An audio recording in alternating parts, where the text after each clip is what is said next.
Yo, yo, yo, what's good, everyone? Welcome back to another episode of Assassin 4. I'm joined with our rest of the starting five, so let's go ahead. Shout out to my boy T. What's going on with you, man? Not much, bro. Just hold it down in the floor, man. Also in the floor, my boy Cino. What's good with you, man? V. Y'all know what the V is. I can't put him out on a hot street like that, but I'm at work. Of course, we got 910's finest, not named J. Cole. We got my boy BT. What's good, man? And then, of course, we got the Dr. Esquire Day. What's popping, my boy? It's a lot of cooks in the kitchen today, man. Y'all can handle the entrees. I'll just bake up the chocolate cake later. Wow. And of course, it's your boy Dre from PG. Yeah. Hey, man. Look, for everybody that know us, you know, it's been kind of an interesting couple of days. Agendas have been falling apart. Ops have been winning. So I'm expecting this episode to be real toxic tonight. But before we begin, I just would like to announce on behalf of, I'm using my government name, of Andre Garvin, I'm a believer of freedom of speech. I will not tell any of my bros to hold back anything they want to say or how they feel about certain people or situations. I just know Andre Garvin, what I say today is from me, and I speak for me. What my counterparts might say tonight is not a reflection of me or my endeavors. I'm protecting my investments. I'm protecting my bag. I'm protecting my job. We speaking for you too. No, the fuck you don't. No, the fuck you don't. Me. See? Getting the name. I say over there, man. So before we begin, I just wanted to state that for the people, just in case anything falls back on us, it falls on them. I'm with my bros. If something happens, I just can't represent what they probably going to say about a certain individual tonight. That's all I want to say. Though? I'm going to let it go. Where you from, though? I'm from PG. That's all they already know. All right. So you from DC. All right, cool. PG. Say right there. It's Dre from PG. Don't get mistaken. my flag's more popping. My flag's more popping.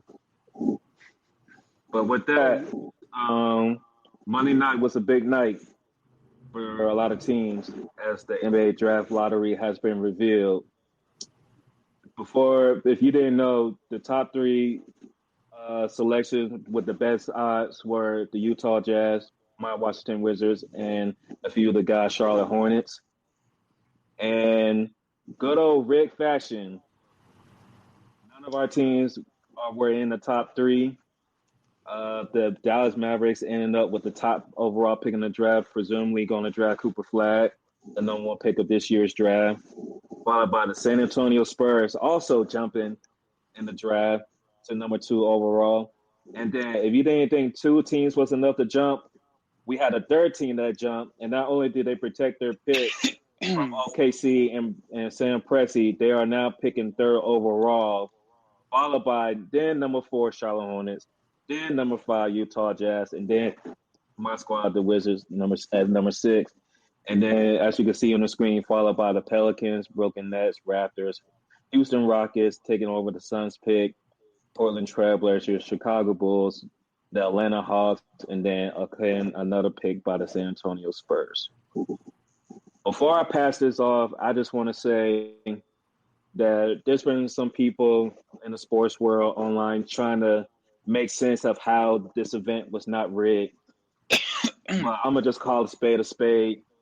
Just like Patrick Ewing, 85, the D Rose draft.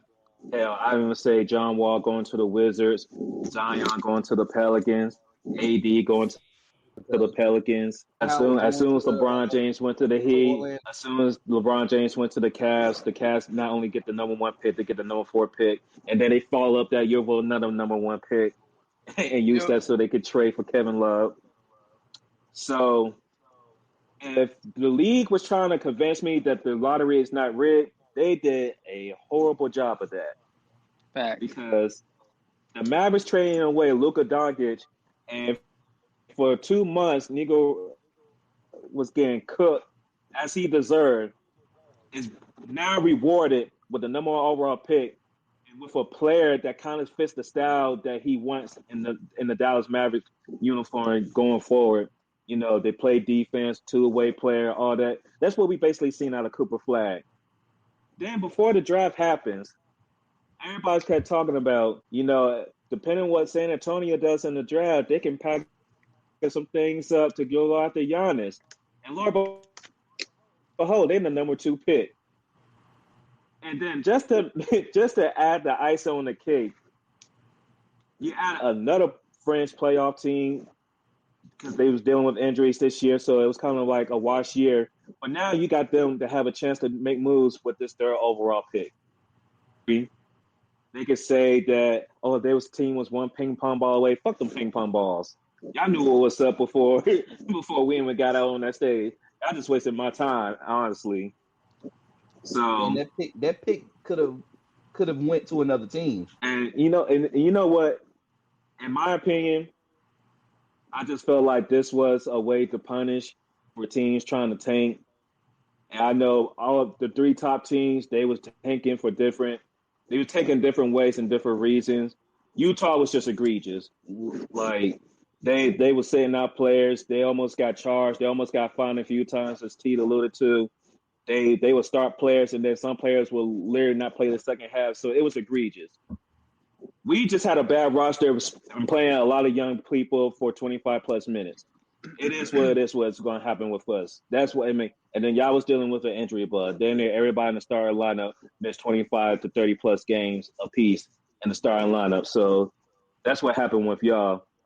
But the thing I found funny, because I've been saying in the chat, 2 things I've been saying in the chat. 1, I was okay not getting Cooper Flat as long as I land in the top 3. As long as I land in the top 3. Even top 4. Just in case we try to go for VJ, because at least that's an intriguing prospect. I was cool with that. But for us to drop to 6 was egregious.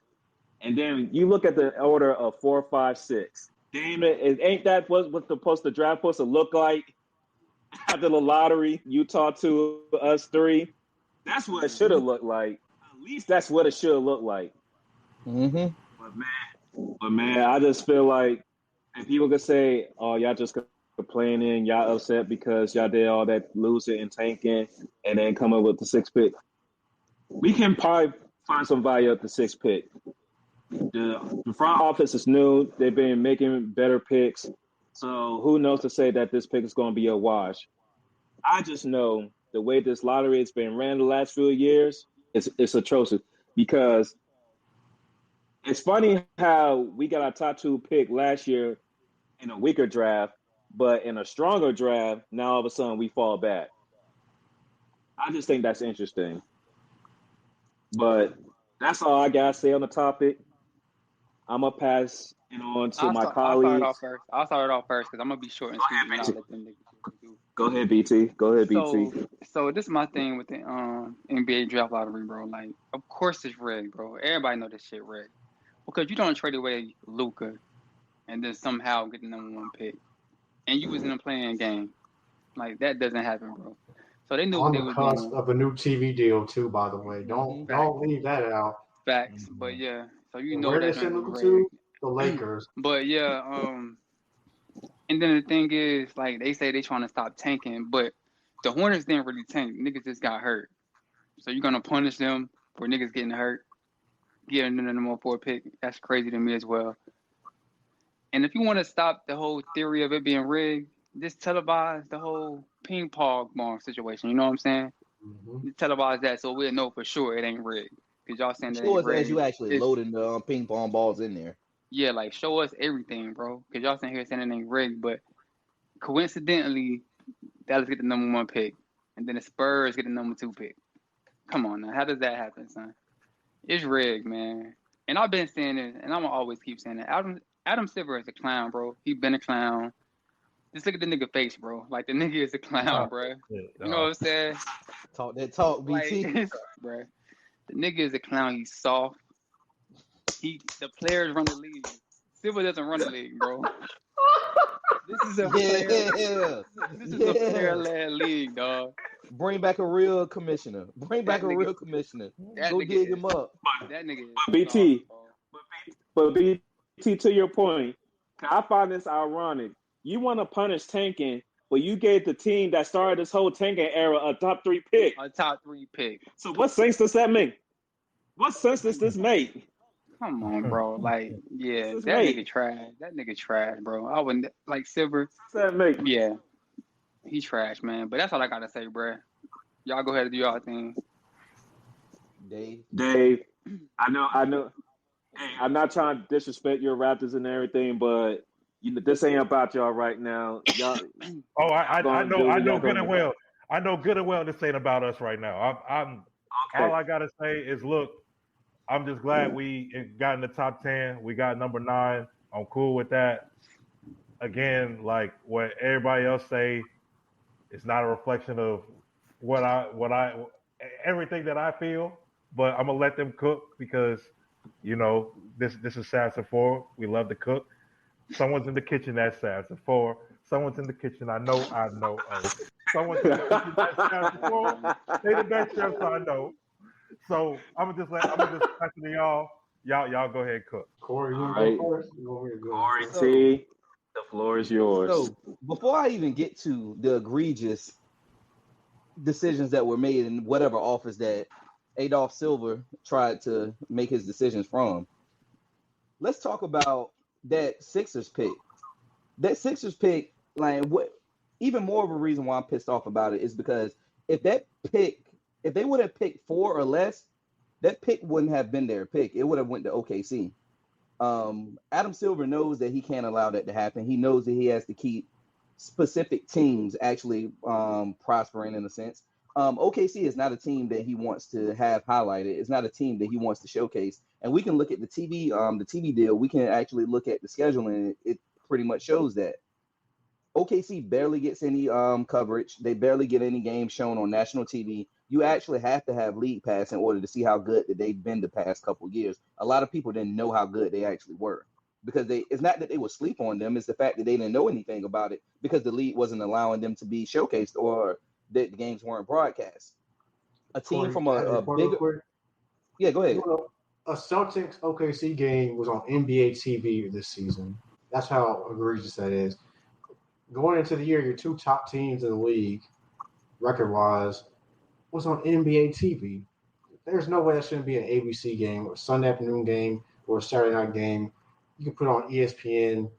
You can flex that game. Like, come on, bro. But I just to add to your point, bro. I'm gonna let you cook, bro, before I get going, bro. Yeah, so like along with that, like how T just said, like it's certain specific games, and then bigger market teams like Philly, you want to make sure that Philly, their fan base is still going to be watching them, still going to be looking in. So what can you do? You make sure that they keep their pick. Like obviously, the Clippers they were going to be giving their pick to OKC no matter what. It was unprotected of a pick, little things of that sort. So we're not even going to really talk about that. That's going to be going to OKC. But that Philly pick, it was crazy because even the analysts, they didn't even know that the pick was going to even stay with Philly. Like coming into the night, it was just automatically assumed that it was going to be going to OKC. So whenever certain picks that started falling in, you heard, and the Philly pick is going to be going to OKC until pick 5 came in. When they saw that the Jazz fell out, so Philly is going to jump into the top 4. That was the most disgusting stuff that I saw. It was just disgusting. I'm gonna pass it off to T because it's gonna bounce back to me. But I had to get that off real quick. I just had to get that off. Yeah, bro. To add to your Philly point, you know that they're building a new stadium. They're renovating their stadium, by the way. So keeping that fan base engaged. This is all part of the crime syndicate of Adam Silver, of Mark Tatum, and Scott Foster. Yes, I'm including Scott Foster in the NBA crime syndicate. I want to mention, remember, Embiid, his knees are getting older. It wouldn't shock me. Don't let it shock you or surprise you if Embiid actually retires in the next year or 2. Just saying. I hope not. But, the NBA is a cartel. They're entertainment first and actual professional sports league second. How's a team with 1.8% chance who just traded away their best player, who pissed off their entire fan base, get rewarded with the number 1 pick in the draft? for being incompetent. It makes no sense. You want to stop tanking, but you reward incompetence in the front office by trading your best player, not getting enough in return, not even getting a lot of draft compensation in return, not even getting Austin Reeves in return. But you reward that team with Cooper Flag, which, by the way, we can talk about this later on. Giannis is in play for Dallas.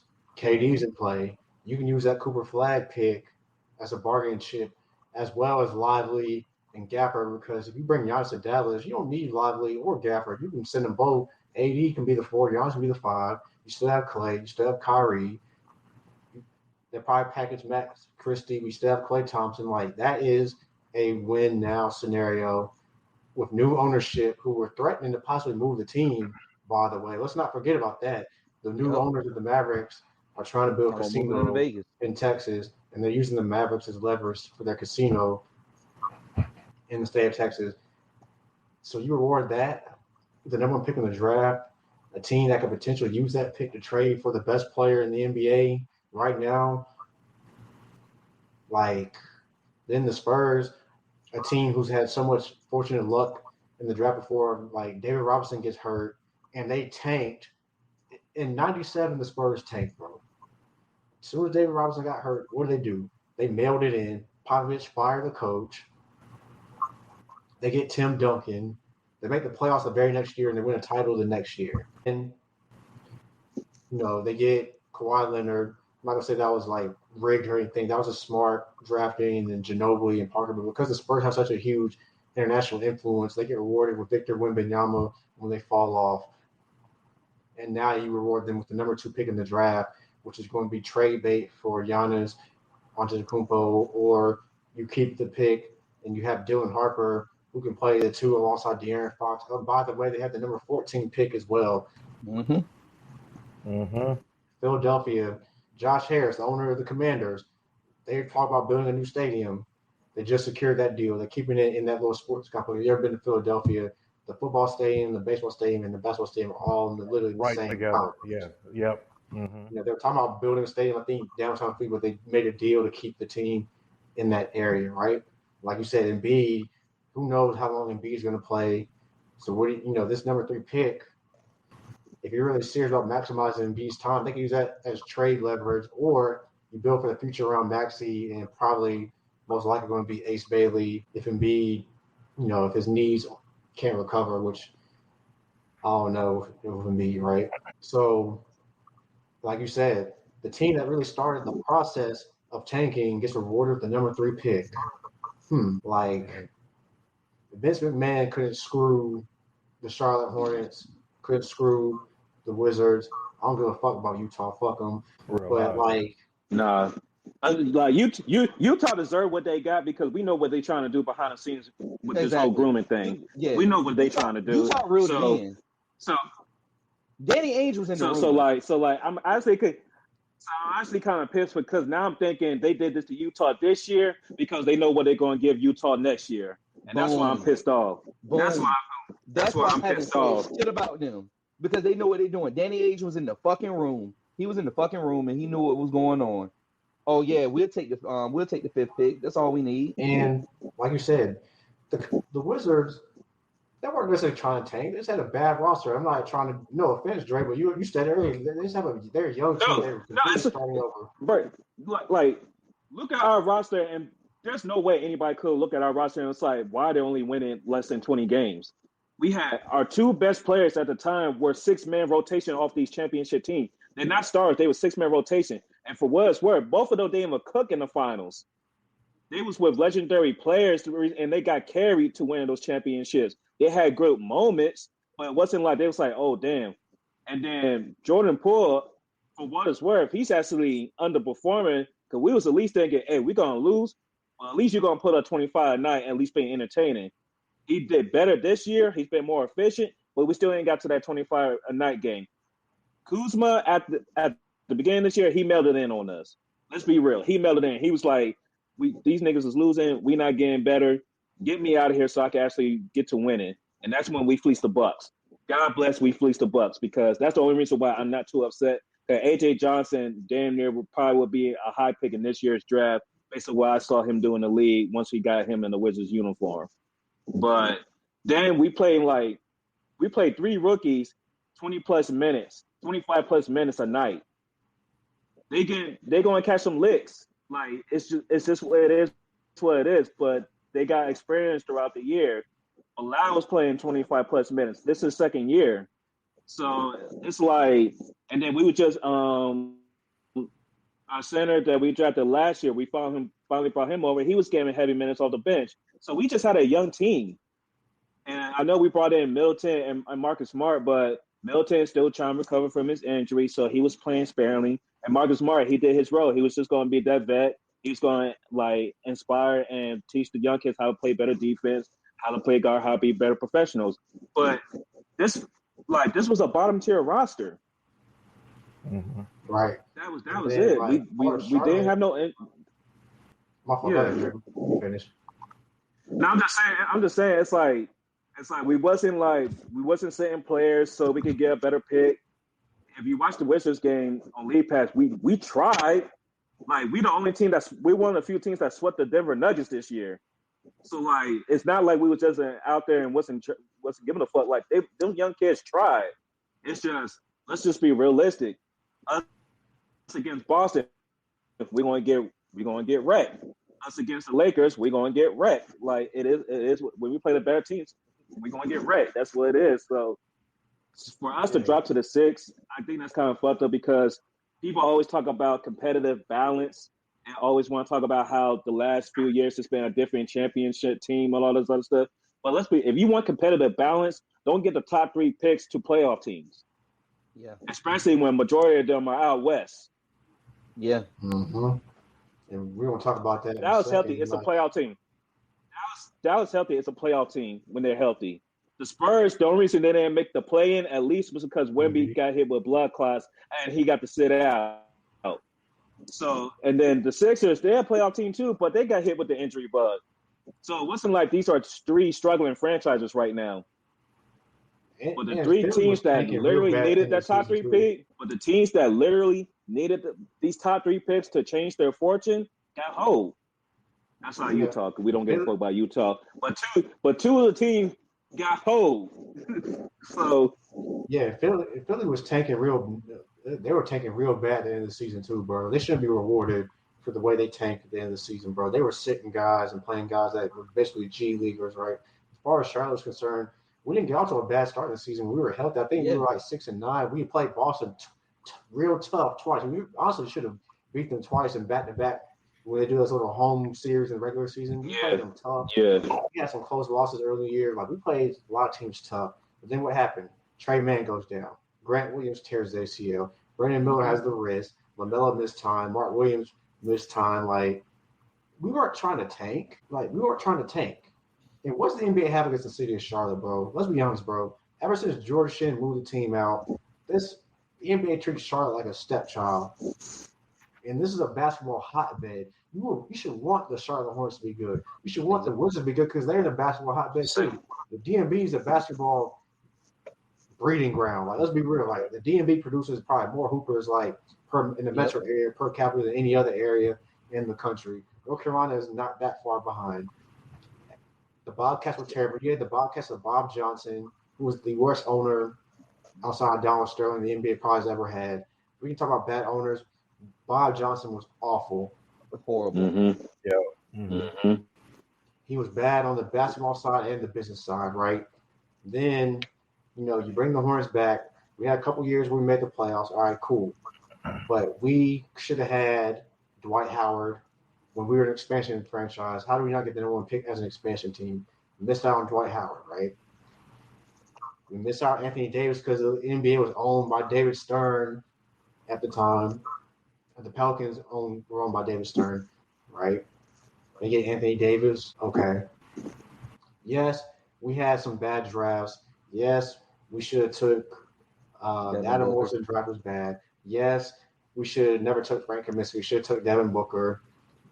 Yes, Donovan Mitchell was right there, but whatever. But for us to get jumped by Philadelphia, a team that was open with their tank for years. Philadelphia tanked for years. To get Joel Embiid and Ben Simmons in back-to-back years, and then Markelle Fultz is egregious. Well, remember they traded for Markelle Fultz.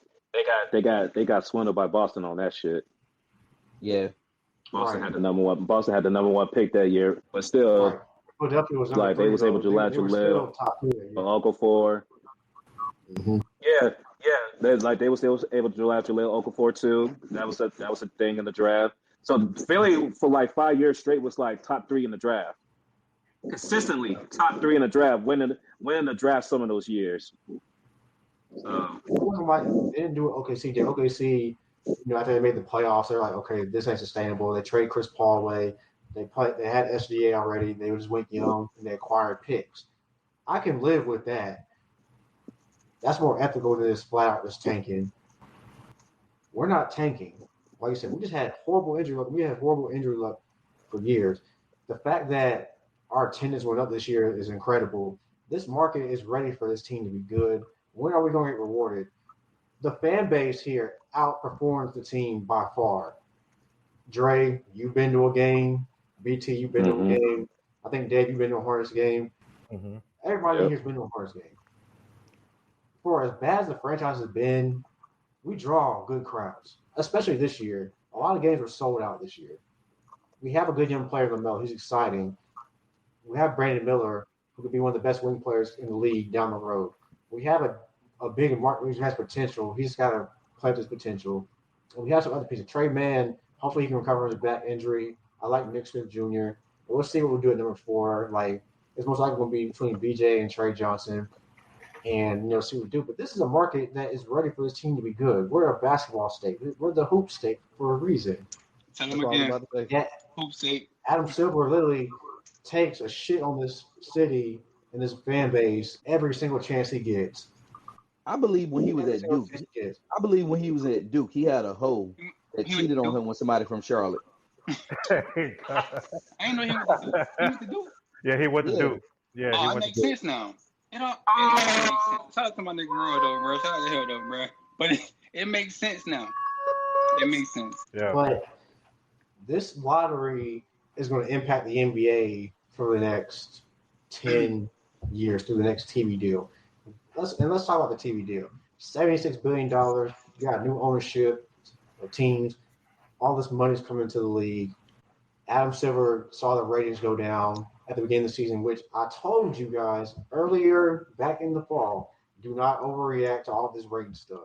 I said it months ago. What has happened recently? The ratings are up. Now, some of it, yes, the Luka trade. Some of it's just the playoffs or whatever, right?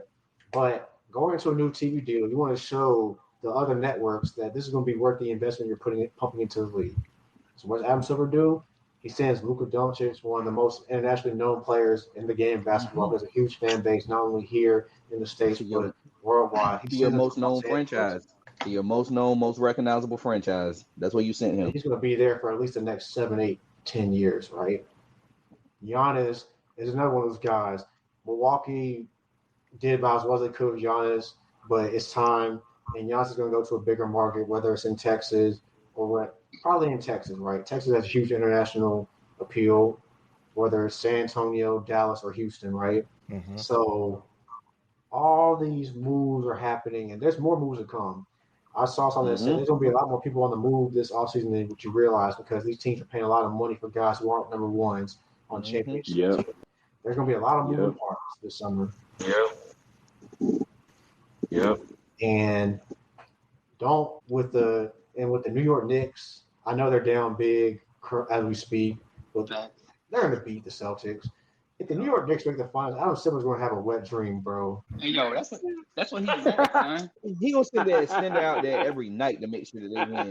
That's going to be a Vince McMahon type screw job. What? Y'all think Montreal in '97 was crazy? Wait till the shit that he do if the Knicks make the finals. When they make the finals. Oh yeah, he definitely. I don't know. I mean, I don't know. No, he ain't letting the Pacers make it. Indiana or New York, bro? Come on, bro. Dave, do you think that they're gonna have Indiana versus Denver or Indiana versus OKC? The MAGA finals? The MAGA final. The Jim He's not Crow going final. for that. That's what it would be. Jim Crow. You said Jim Crow. Yes. Jim Crow. Because No, every actually, you know what? Indian, You know what? He might do that. You know why? So he can be like, look, see, we care about small market teams. We're fair. We give a damn about the small markets. Nah. Yeah, Milwaukee. It was he Milwaukee did it versus with Milwaukee Phoenix. and Phoenix. Yeah, he And did it with Phoenix, Milwaukee. and that was coming off COVID. Yeah. So you know, I don't think he's not doing that no more. New York gonna make the chance. They gonna make the I finals. don't. But if the Pacers are like the hottest team like right now, bro. Like, Hey, yo. I hate to say it. I'm just like I've been hurt. No. It makes sense. Thank you, Dave. But look at this, BT. But look at BT. Look at this though. Dave. I'm gonna let you cook, but I gotta ask this to BT. When's the last big market team that won an NBA championship? Who was it? Boston last year. No, was the Lakers, in 2020? The Lakers. We've been playing chess while we've been talking checkers. If you haven't realized, because Yeah, Lakers in 2020. Denver, The bubble. Milwaukee, Toronto. So Toronto. they're a big brand though. They're a big brand because they win. It's like that. It's kind of like that Patriot Spurs type. Like they win all the time, so they know like worldwide. So to me, and then they're Boston. So you got the Red Sox out there, you got the Bruins out there. I think Boston's a big market. Yeah, Boston is a big market. Golden Not State. like New York. It's not Golden State. white collar. It's not flashy. But they're technically a small market too, though. Yeah, but they got Steph. You know, he worldwide with it. It's the Bay Area. It's really what Lakers and Boston out of the last 6 years. Yeah. Oh man. But it's still a small market. So it's not like it's been LA. It's not been New York. It's not been Chicago. It's not been. We haven't had a Texas team win it in how many years? Since that, oh my God, since 2011, 2011. 2014. So I don't put it past them 2014, having Indiana trying to make the NBA Finals. I just don't, especially a storyline's been not the coaches, the league just voted Halliburton the most all-rated player. He just voted Halliburton the most all-rated player. His contemporary. Yeah, Brunson ankle done. And he's been doing nothing but ball since that voting came out. You don't think Adam Silver's not going to try to sell this shit? Yeah. I get you. I get what you're saying, too. I get that. I'm trying to tell y'all. But you know what, Dre? This is a perfect segue into what I wanted to talk about earlier.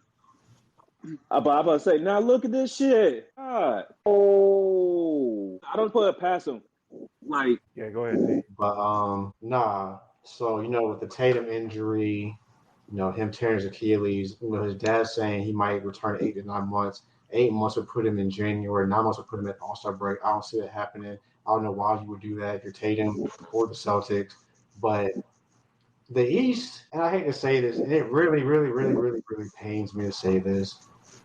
Yeah. This year and next year, the East is going through either the New York Knicks or the Indiana Pacers. Yeah.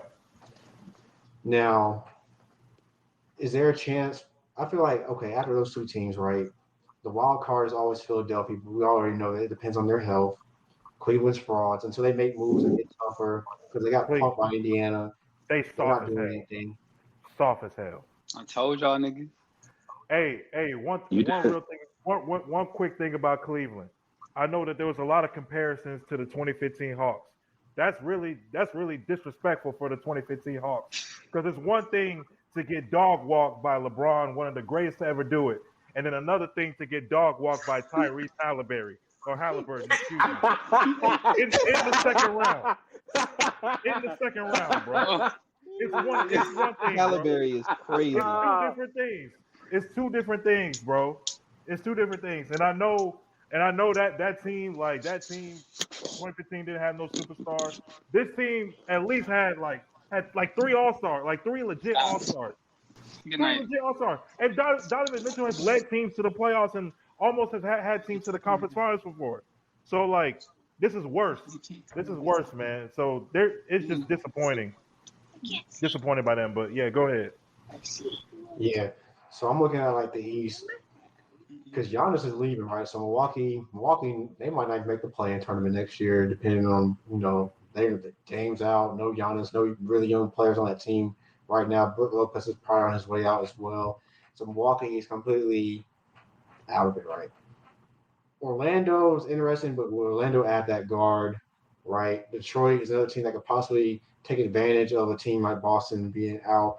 But you're looking at the East, it's really the Knicks and the Pacers, Eastern Conference. Like we're in the mid '90s and late '90s again, bro. Unless Detroit can add another player to help Kate Cunningham close, unless Orlando gets a Kobe White, a Malik Monk, or a Trey Young, because let's look at the other teams that made the playoffs. Atlanta, they were playing team, right? But they got to trade Trey Young. It's time. Trey Young has to be traded, right? Miami, who knows what they're going to do, if they can do anything at all, right? Orlando. Who else? Orlando, they need a guard. Orlando's a team I think can rise up and take advantage of Boston being down. They need to add a guard. Who else made the play? Chicago. Chicago's always going to be a perennial play-in tournament team. It is what it is. They're mid, but they do just enough to make the play-in tournament. That's it. Yeah, like the East really, Giannis, Giannis is the best player in the East by far, and Giannis is going west. There's no way he stays in the East, right? No offense, Dave. I just don't see why he would go to Toronto. That's not a win-now situation. They have good young players, but they're not quite ready to win now. Brooklyn, same thing. They have some decent pieces, and they have draft capital, but that's not a place to win now. If you're Giannis and you want to win now, honestly, I don't know how you guys feel, but I'd rank Dallas number one if he wants to win right now. Kyrie, Giannis, Clay, AD, that's a win now team, right? Houston would probably be next just because they have a little bit more playoff experience than the Spurs. And then, of course, the Spurs, that's a place where you could win in the next 2 years and Wemby could carry you on the back end of your career. But the East, the East is really just, I don't even know how to describe it. I'm not trying to be biased, but I'm looking at a team that could possibly move up. I'm not saying they're going to make the playoffs, but Charlotte, next year, please be healthy. You got to make the play-in next year. And the reason why, Dre, you talk about it, LaMelo Ball's going to year 6? Yeah. Oh. He's been in the play-in twice, but he hasn't been in the playoffs. Like, you got to start showing some type This is it. This is it. Yeah, it's year 6. So we're just looking at the East as a whole with this Tatum injury. Like, Boston's going to make the playoffs. They'll probably be good to make the playoffs. But we know that Horford's on his way out. Drew's on his way out. Peyton Pritchard's going to be the starting point guard. He retiring. Porzingis probably getting traded too. Yeah, Porzingis is – I don't know how they feel about Porzingis. So this is going to be a completely different Boston team next year. They'll be good enough to make the playoffs just because they got Jaylen Brown, Pritchard, and probably Derek White. There's a trade out there, and it's because of Danny Ainge. Lauri Markkanen is out there for Utah to send out to somebody. We got to pay attention to where Lauri Markkanen is because they've been trying to get rid of him for like 18 months now, for about a season and a half. That's going to be an interesting domino effect to see where he goes. You see Markkanen going to Boston for Porzingis? Yeah. Only if somebody could look how many years Porzingis got left of his contract. If it's 2 years, I can see that happening just to like quickly get him off the books. But Utah and Boston, it's like a pipeline. All the good players in Utah eventually go to fucking Boston, or whatever. So either that, or if you look at it as a team like Minnesota or any other team, there's teams out there that can use Lauri Markkanen's service as like a key piece to take you to a next level or a key piece to make your franchise a little bit interesting going forward. Utah's got the 5th pick, and they know automatically they're going to be a top 3 pick in the lottery next season going forward. So that's I'm going to be on my Wemby and be like, hey, let's think about where Lauri's going to be going this offseason because that's also an intriguing piece to think about that nobody's really talking about. Porzingis unrestricted after 26. Yeah. So, Kevin Durant's on his way out of Phoenix. Does Boston make a play for Kevin Durant? We know Houston's going to make a play for him. Can Boston have a legitimate package for Kevin Durant? See, what I've been saying in the chat is if somebody wants a certain player, they're going to find a way to make the numbers work because the league in reality don't go by 2K rules. So So, because we all know that Luka trade don't go down with 2K unless you add more capital to that shit. But that being said, it's interesting because you put KD there because it's like, okay, he's going to be your replacement 1 year rental for Tatum being out.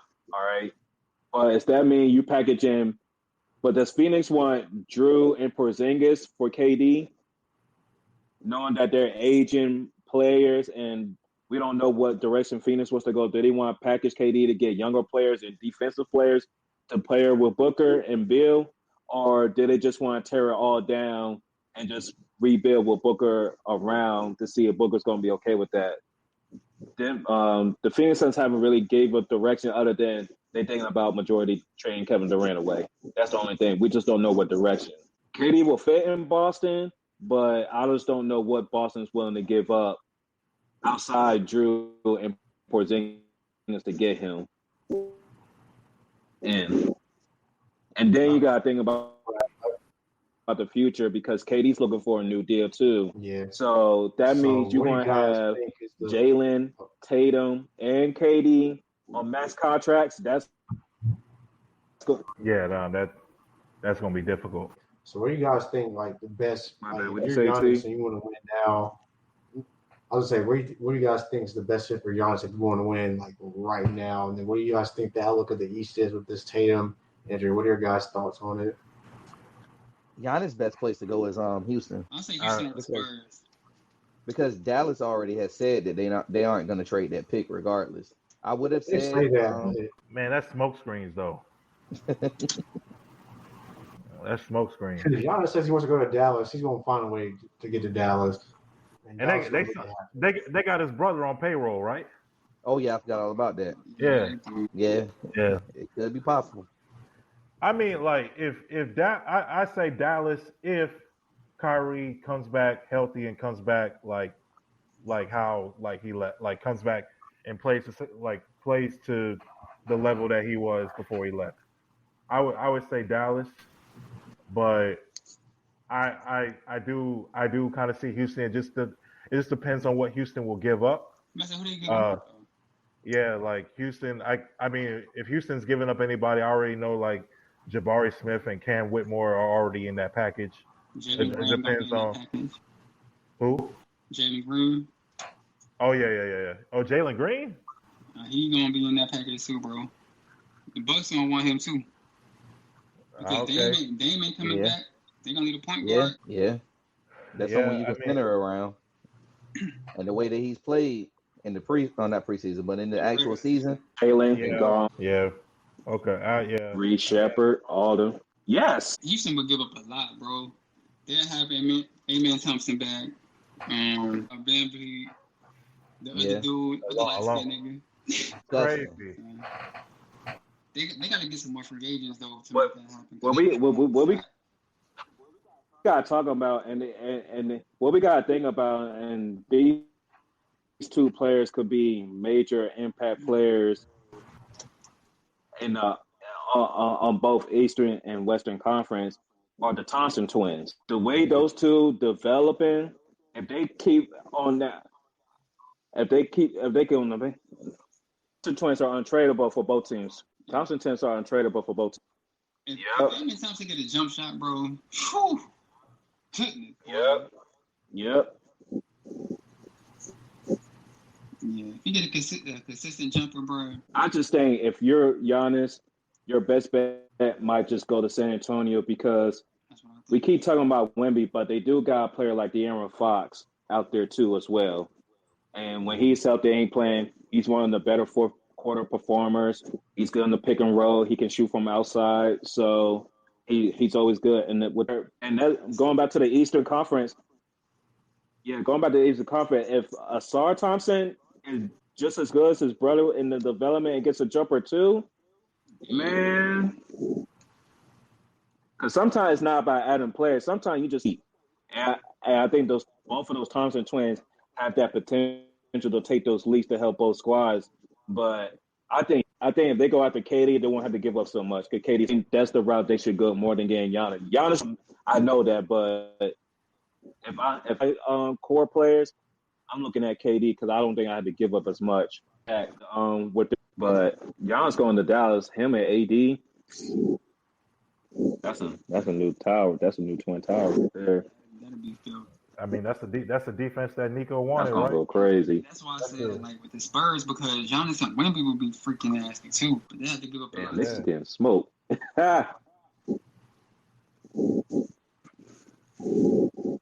Looks like we got hoops on Friday, fellas. Nice. Yeah, that's why I say like not yet, man. Niggas blow 3-1 leads all the time, bro. Like Yeah, they don't got Tatum though, man. They don't got Tatum though, bro. I don't see no. they got Brown, they got Holiday, they got Horford, they got Porzingis. Like they got Derek White. I ain't gonna hold you. If the Knicks blow this lead though, bro. Oh my God. Social media, bro. Saying. Whoa. Let's just go to a game 7, B. Let's go to a game 7 if you want to. Man. What's that shit Kobe said? Job ain't finished. Job's not finished. Let this drink go to a game 7. Because I love to sit here and declare that like, nah, I'm not doing it. I'm not doing it. But I will say what happened. Hey, if next episode All I'm gonna say is that look, like, just given that the Pacers are already in the conference finals, and it's gonna be either the Celtics or the Knicks. What you mean? Depending on how this series go. Depending on how the rest of this series goes, all I want to just say is, look, y'all already know my beef with the Pacers. I'm not gonna keep saying it. You already know how I feel about it. I'm at war with terrorism. I'm still at war with it. You know, you already know my stance about it. I ain't gotta keep saying it over and over again. But with the Celtics and the Knicks, whoever it is, I just want to say to y'all, hey, look, like, I love each and every one of y'all. I consider each and every one of y'all as my brother. I know how everyone feels about the Celtics and the Knicks. I know how I feel about the Celtics and the Knicks. But respectfully, I don't give a damn how y'all feel about the Celtics or the Knicks, depending on who makes it to the conference finals. I'm rooting for one of those teams. Hey, yo, my nigga said it on record. That's what I wanted. Hey, BT, you asked me the question. I do you one better. I say it online. Yes. I'm rooting for whoever it is, the Celtics or the Knicks. I will be rooting for them to beat the Pacers. That doesn't mean I want them to win the whole thing. Yeah. I just need them to get rid of these fuck niggas. That's all that needs to happen. That's all that needs to happen, bro. Cause look here, bro. I hate that it's come to this.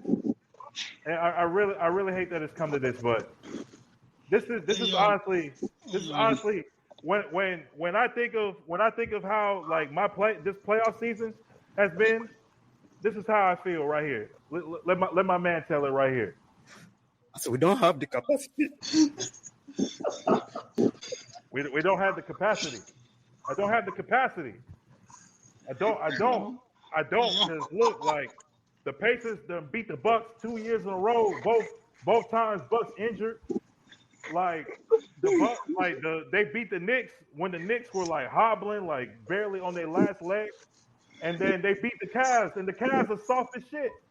The Cavs done camouflage themselves even in the Hamas as well. You know, like them, like I understand Cleveland. Like Donovan Mitchell was dealing with a calf and ankle, Garland was dealing with a toe. Hunter missed a couple games, one game. Mobley was dealing with something. But look, bro, like y'all won 68 games, dog. Y'all won 68 games. And Darius Garland, how the hell are you gonna beat somebody that in round one you talking shit about Tyler Hero and you like, oh yeah, we just gonna switch and make sure that Tyler Hero's the defender and just point out they other weak defenders, and then you don't even play the rest of that series, and then you come in and the games that you play, they switching on your ass because they know you're a defensive liability. They know you're a defensive liability. So what shit does that make? And Darius Garland, honestly, bro, in the regular season, you're a regular season ass nigga, bro. I'm just gonna say you're a regular. I show season speed. ass nigga. I show speed. That's who that is. You're a regular season ass nigga, man. I understand. Damn. In the play-in tournament in 22, you cooked 27-7. You averaged in those two games. Even though y'all were 7 seed, y'all lost to Brooklyn and y'all lost to Atlanta. Okay, whatever. Fuck the play in, right? Whatever. All right, 23. Y'all get smoked by the Knicks in 5. Where was you at? I mean, you put up 18 or whatever. You averaged 18 that series, but come on, like, all right, we get it. Y'all weren't used to the playoffs. Y'all, it was new for y'all. Whatever. Last year, you averaged 15. You were struggling in that series against Orlando. I think in that game 6 or that game 7, you was pretty awful. Like, I think Donovan Mitchell had to save y'all. If it weren't for Franz Wagner having a horrible game, Orlando would have advanced. And then we saw what happened against Boston. Obviously, Donovan Mitchell was hurt. You had to carry. We saw how that went. So look, bro, like Darius Garland, like y'all gonna have y'all boys gonna have to talk about, like, Evan Mobley. I know you took steps, but you're gonna have to take the next step. And Jared Allen, like, I don't know if your alarm clock is like, you missed your alarm clock and you slept through it, bro. The playoffs that came and went. Where were you, bro? Where were you? Where were you, dog? And I knew after that massacre, bro. Miles Turner, Hezzy's step back threes. Miles Turner. Hey, Miles got a little clip though, bro. He should have been a Hornet. He got a clip. Should have been a Hornet. Should have been a Hornet, bro.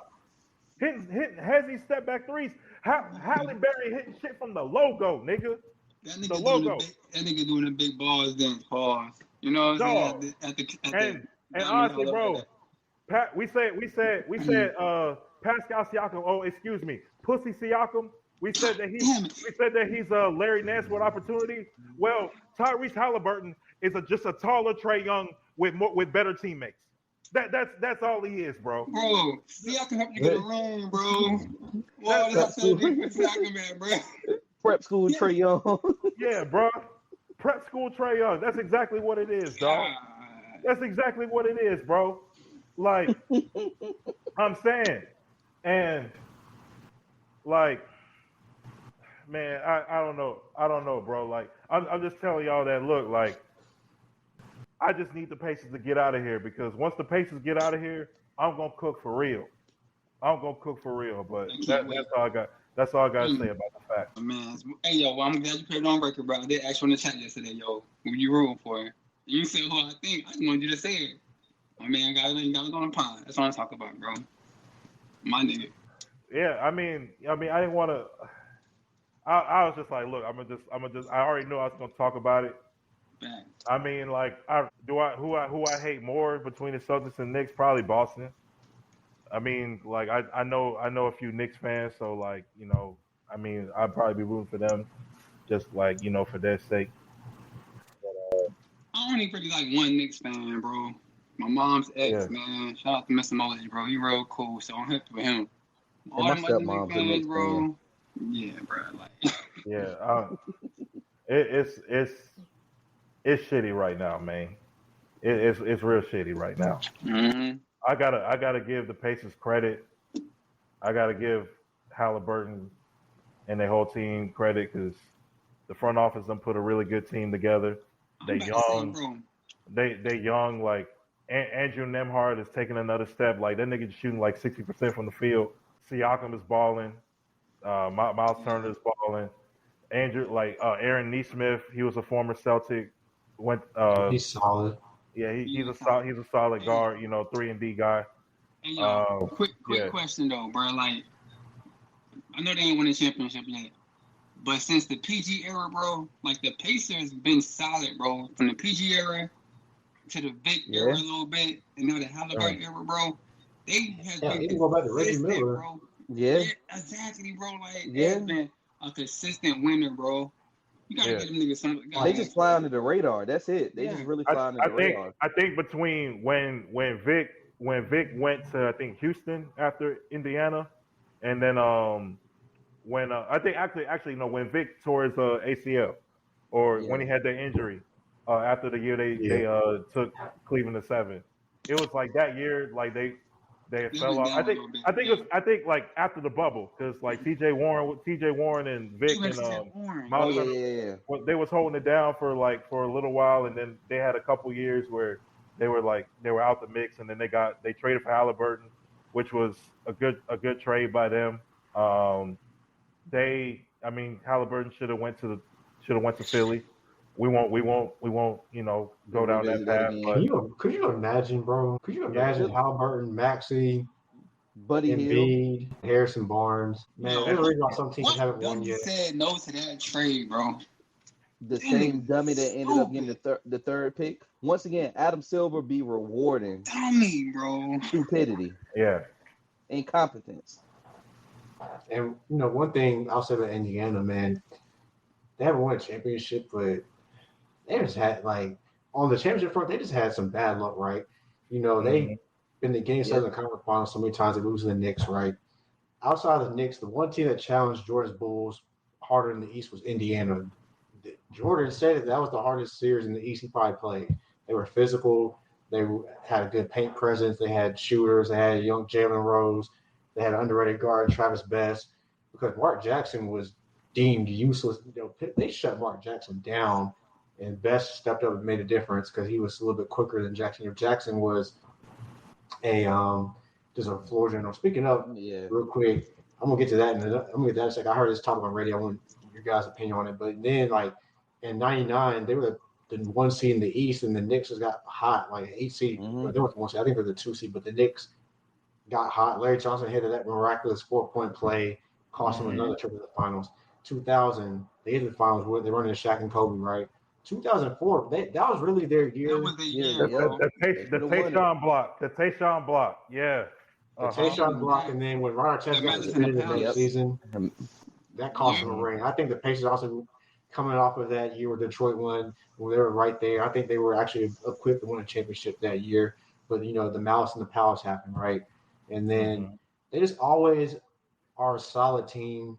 So shout out to their ownership and front office. I will give them that. We don't have to like this current version of the Pacers and some of their players, but they're always consistent. They always draft well. They always seem to make shrewd moves. But Miles Turner's a free agent, and they can't keep everybody. So they might have to lose an Obi Toppin or TJ McConnell or a Nembhard. They're going to keep Nembhard. They're not losing Nembhard. So between Obi Toppin and TJ McConnell, they got to make a decision on who to keep. Honestly, they're probably going to let Toppin go because McConnell is such a linchpin for them. We're getting back to this other topic real quick. I was listening to this guy. He talked about with the return of physicality in the NBA, how you need those Mark Jackson type point guards, those Jason Kidd type point guards. There's not a lot of those point guards left to navigate the floor because now you're seeing guys pick up 94 feet like an Aaron Nesmith, like we've seen some of these other cities, how OKC does, and some of these other cities where the physicality's back. Guys are able to guide people now because they're on more hand checking now, especially in the playoffs than they have in years. We've seen more physicality this postseason than we've seen in a long time. Do you guys think those Mark Jackson prototype point guards that are just straight floor generals can navigate through the pressure? You think we're going to see a little bit more of those type of point guards moving forward if the NBA continues to allow this type of physicality? To be honest, no. And the main reason why I say no is because it's not about how the NBA goes. It's about how the overall aspect of basketball is being played. Right now, we're in that era of where your point guard is not your floor general in a sense. The point guard he wants to score as well. You're looking at the prototypical Steph Curry, Russell Westbrook style point guard. That's the era that we're in right now. Will we phase out of that? Maybe in the future, but just right now, you don't see it. I think eventually what it's going to go to, everything is going to swing to wings. And whenever it goes back to wings, then maybe we'll start seeing point guard, your traditional floor general point guard start coming back. Who right now is the traditional point guard? Chris Paul. Kate wants to be it. Besides Chris Paul. Kate wants to be it. Kate wants to be it. Tyus Jones. We just finished talking about him, but we got to keep it real. Halliburton. He's more of a traditional point guard. You see him, he really doesn't score much. He'll give you maybe 10 to 12, but he wants to create room for his team. Yeah, there's a reason he's always top 3 or top 5 in assists. He's always up there in assists. But I kind of throw Trae Young in there as well. But those guys can score. Those guys can score at a high clip though when they want to. Yeah. When they want to. But those guys Halliburton for sure wants to feed everybody. I think he like prioritizes that. But like when you're a floor general like that, the other four positions have to like be exactly what they are. Like your running mate in the backcourt has to be a shooter. It has to be a legit shooting guard. It can't be like some guy that's like, just out there for like defense. And the same thing like, whoever you have at the three. And then you should at least have one of your like either your center or your power forward be like a stretch guy, so that Yeah. it can kind of alleviate that. Okay, like if the floor general is not that great of a shooter, then he has other guys that can do that. Yeah. Another thing they brought up, what did I listen to the other day? I had serious accents. I was actually listening to like the little NBA radio because I was like going somewhere and I was just flipping through the channels and it was an interesting topic. But we also seen like a lot of stars have struggled at the playoffs because of physicality. And I'm not trying to compare eras, but this era is more about freedom of movement and stuff. Now we're seeing the physicality and how guys are struggling. And they were asking people, do you like what you've seen in the playoffs with as far as the physicality? And, some of the guys that they propped up are really struggling. Jokic had a good game yesterday, but he was really struggling games 2 through 4. Now imagine this type of physicality in the era of bigs when you got to go against Hakeem, Shaq, Ewing, David Robinson, Mm-hmm. Duncan, Yeah. hell, Shit. even like the Davis brothers. Zach Randolph. Some bonus. Like we can go on and on for days.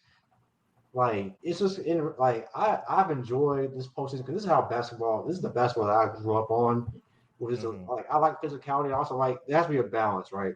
We in the early mid 2000s, it was way too more defensive.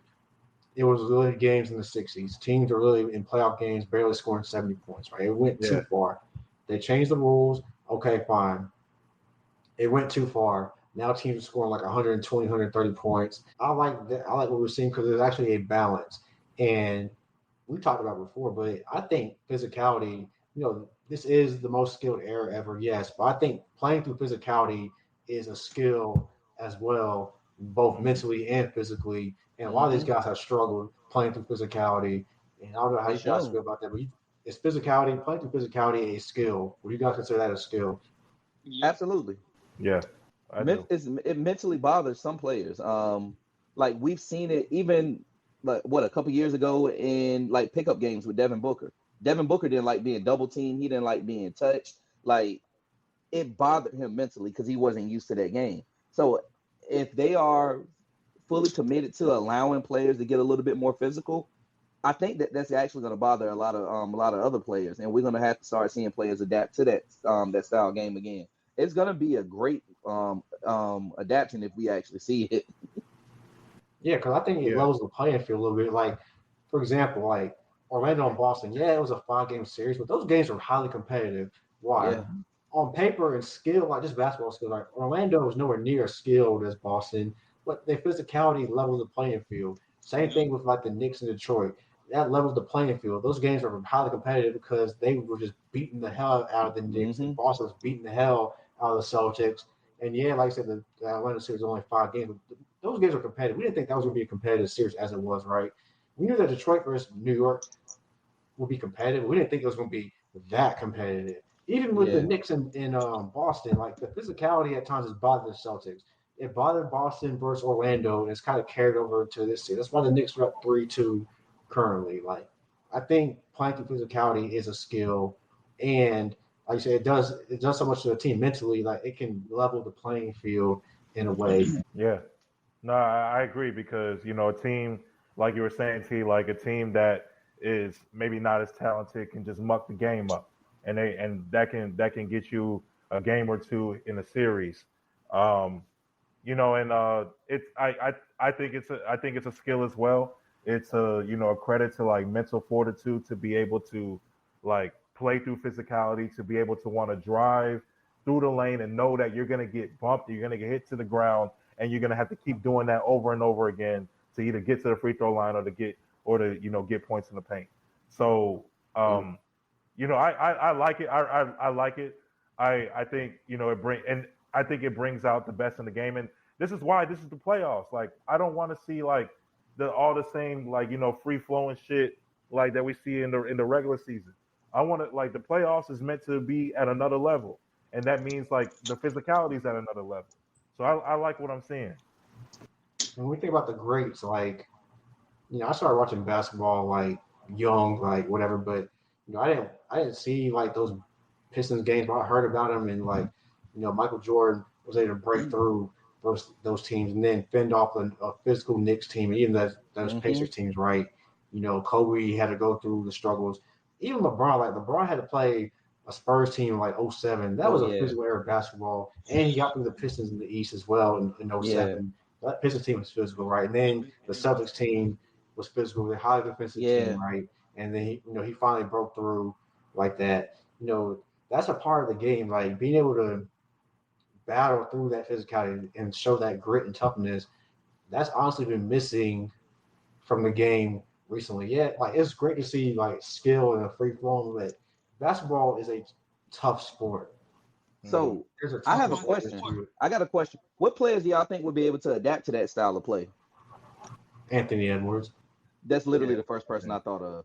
I think that he would probably enjoy it. He would probably like command that. He would want it to be a little bit more physical, and I think that he would dish out the punishment back.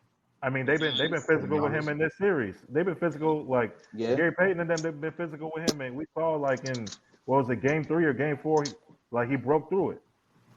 Yeah. Giannis is another one, bro. Yeah, Giannis. Oh yeah. No, Giannis he creates the contact. Giannis creates the contract. Yeah, Giannis. I mean, like a healthy Embiid would be able to do it. A healthy Embiid, he would show signs of how he could dish out the punishment to, and I'm not trying to make this comparison at all, but to a Shaq. He could show that at that point. Because I feel like he's been the closest thing that we could have to a Shaq, but we just haven't seen the physicality where it would showcase it. I think Kawhi will be able to deal with it too. Yeah, that's a good Russ. I think Russ would love it. Yeah, for sure. Yeah, because Russ actually been through the era when it was still. I think Jalen Brunson likes playing through the physicality because he's a stocky, gravity build. He doesn't really get by you with like athleticism. He gets by you. He literally just bangs his way to the paint and finish it. Like I think he's another one. I would like to see someone like a Cade go through it. I would love to see how Cade could maneuver through that. Yeah. I think the Thompson twins, Jalen Green, in that era. Yeah, he was dealing with a lot of injuries too on those playoff runs. He was dealing with a bunch of injuries. Hey, I was a warrior, man. And we're still giving niggas 30. Like, come on, bro. No spacing, barely any shooting out there. Still getting to the cup, getting 30 every game, bro. Like you said, there was a lot of bigs around that time too, like Shaq, Mutombo, Tim Duncan, KG. Yeah. I'm gonna put some respect on AI name, bro. NBA legend right there, NBA legend. Yeah, man. But yeah, I just heard that topic, and I just wanted to know what you guys kind of thought about that, because, like you said, we've seen. Last year, we saw some physicality in the postseason, but I think this year it's gone up another level. Yeah. And honestly, I feel like this is the healthy balance where it needs to be. Like I said, we want to see offense, but we also want to see defense as well. These are the best athletes in the world. It should be tough. It shouldn't be easy all the time. Nah, facts, man. Any final thoughts? Anything else? Anybody want to get off? Hey, it's only like one. Well, I mean, like Boston and New York are the only two like big market teams left, man. Like so,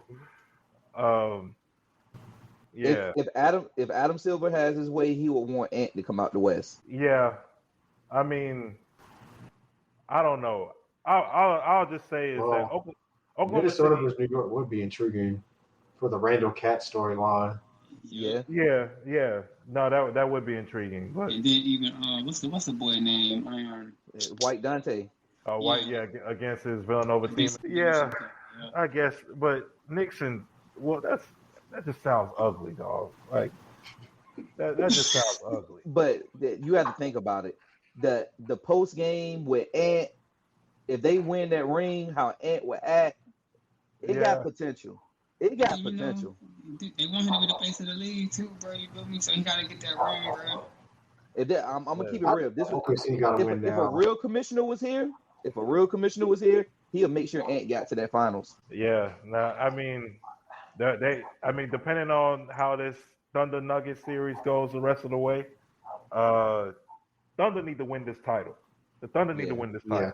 This Spurs is are coming. the year to do it. This is the year to do it. Yeah, they got to. This is the year to do it. Like y'all need to win this title.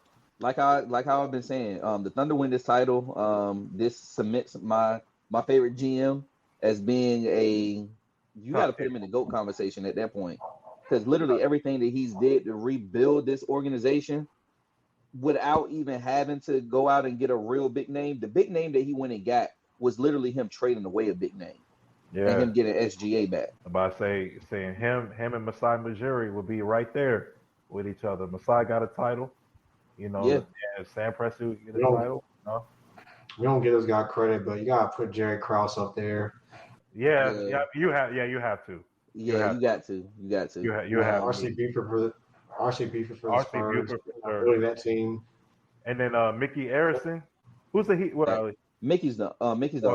The owner. They're all up there. Now I mean, like if we keep it real, like if you look at Pat's entire career, he's built organizations everywhere he's went. Even when he was in New York, they may not have won a title because this was the Jordan years, but he built those New York teams. Yeah, and there's Rance Hakeem. Stark didn't show up in Game 7. They were right there. They were up 3-2 going into Game 6, though. Up 3-2. Yeah. 2 games in Houston. Right oh, and obviously, Pop's definitely up there. Yeah. Him and RC Buford kind of go hand in hand. Yeah. Yeah, they do. And hell, I hate to say, but that Brad Auerbach. Oh yeah, Jerry West too. Jerry West. Yeah, Jerry West. What he did to the Lakers and Memphis. Yeah. And Golden State. Golden State. Mm-hmm. Yep. Yeah, for sure. I think they're ready to close this joint out, bro. Let them know what to do, bro. Yeah, I mean, we'll see. We'll see how everything goes the next time we record. Like we said, Thunder up 3-2 on the Nuggets. We'll see if they're able to close out Game 6. Minnesota is trying to close it out tonight against the Warriors, so that series might be. We'll see if they're able to do that. Pacers already advanced. We'll see if the Knicks are able to, close out the Celtics. It'll be funny if they don't. But yeah. So we appreciate everybody for watching and listening. Make sure y'all subscribe to the pod if you have it. If you're watching on YouTube, make sure if you're listening on any of the podcast streaming platforms, whether it be Spotify,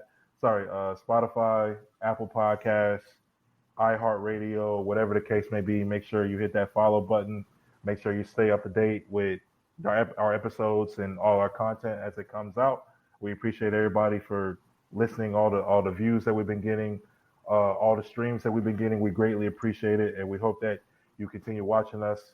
Make sure that you follow us on our social media platforms, Facebook, Instagram, X.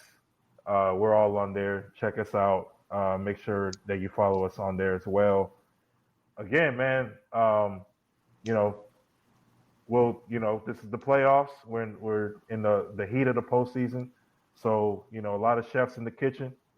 A lot of, we might, instead of calling this Sass 4 podcast, it might be the Sass 4 kitchens at times. So the Chefs 4 podcast. The Chefs 4. Oh yeah, the rebrand is crazy. Hey, real quick, Dave. Basketball never stops. The W starts this week. Yeah, no, for sure. Yeah, the W starts this Friday. Yeah. Appreciate the reminder. Yeah, W starts this weekend. Make sure y'all tune into that. We got some really good matchups. I believe the Liberty and the Aces play on Saturday, as well as another matchup between Angel Reese and Caitlin Clark on Saturday afternoon as well. So make sure you tune in. Make sure you tune into that. But yeah, as we wrap this up, I'm Esquire Dave. We got Moneybag T, the biggest goddamn plug in Charlotte. We got my other 704 brother, C Note, the keynote. And we got. Hey, I'm gonna let y'all know. I got something special planned. If the Nuggets pull, I mean not the Nuggets. If the Thunder pull it off tomorrow. Oh shit! Hey, look, if you need the studio, just. Oh no, yeah. I already been in the book. This I had to. You saw what I did after that game too. Just do the same shit, nigga. Just do the same shit, nigga. Just hop on this motherfucker. Just hop on this motherfucker and hit. Just hop on this motherfucker, press play, and just go off. I'm putting that shit on Meek Mill too. I'm putting it on Meek Mill. I got it ready for him. Yeah, just go off, bro. We need more additions to the rant corner, man. But yeah, be on the lookout for that. And shout out Mr. 910, Phenom himself, BT, B Tizzle, Fo Shizzle. You know, we don't want no whack whistles. All right, let me get about it. Let's get about it here. Oh my, this nigga, bro. Yeah, let's get up out of here. Matt, we appreciate everybody again for watching and listening. Saturday 4, we are out.